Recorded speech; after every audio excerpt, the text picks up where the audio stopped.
Hey, Augustus here, and let's talk about how to stand up for yourself as an introvert. And honestly, this first tip sounds really controversial already, and it's that not everything deserves to be listened to. If there's one tip that you can take away, take this one. For those of you that thinks that this is offensive, picture this. You're walking down the street and this guy comes up and tells you that you are ugly and gives you this weird look. Should this affect you? Of course not. This is some random guy on the street and this person doesn't even know you. So whatever this person did to you is not worth remembering. And we have to learn to ignore things.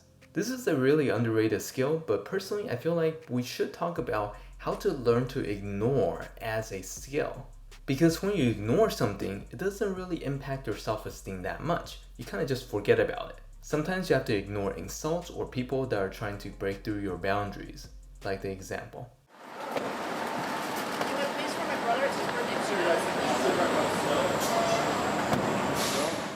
So develop this skill, especially to ignore attacks to you, like it kind of never happened, to really unload that mental burden from your mind.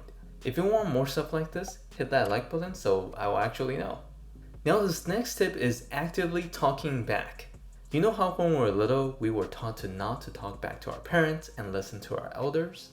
This is because we don't want to talk back to people that are perceived in a higher place than us.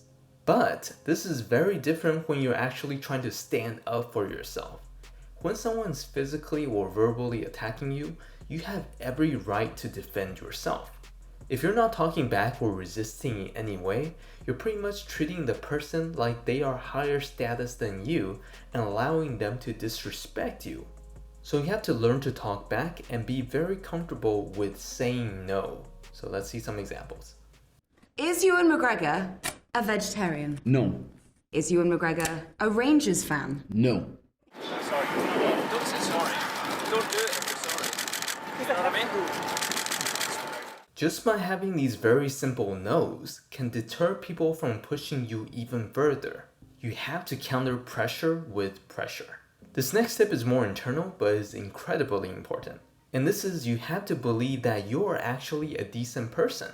Deep down, if you don't feel like you're actually a decent person, then you will feel like you're not actually worth defending as a person.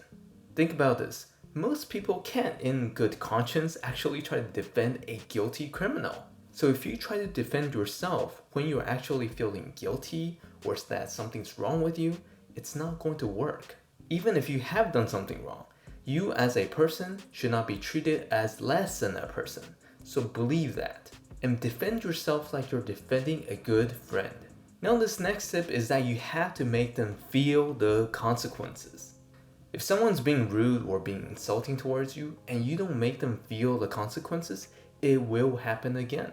This means you have to call them out and tell them that it is not okay. Kind of like what Ewan is doing here to defend his co-star. That we stand with Moses. We love Moses.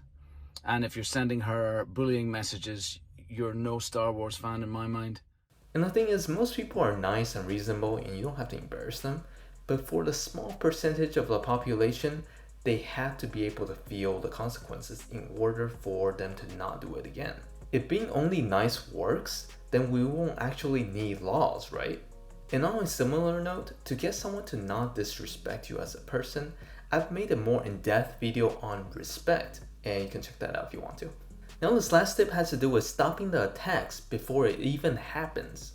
Now one of the main reasons that introverts are picked on in the first place is that they give off the impression that they will not actually fight back or talk back to the person, making them an easy target. But if this mode is actually broken, it can actually deter a lot of bullying.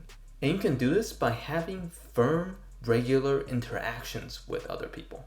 This is the difference between can you help me out versus can you help me out? Having that firm tonality gives that impression that you will stand your ground. And you don't have to talk constantly, you just have to talk from time to time. And this also gives a perception that you have a more outspoken personality, which I have went in depth in a different video. If you want to learn how to be a little more charming as an introvert, I made another video on that. But otherwise, go out there and fortify yourself.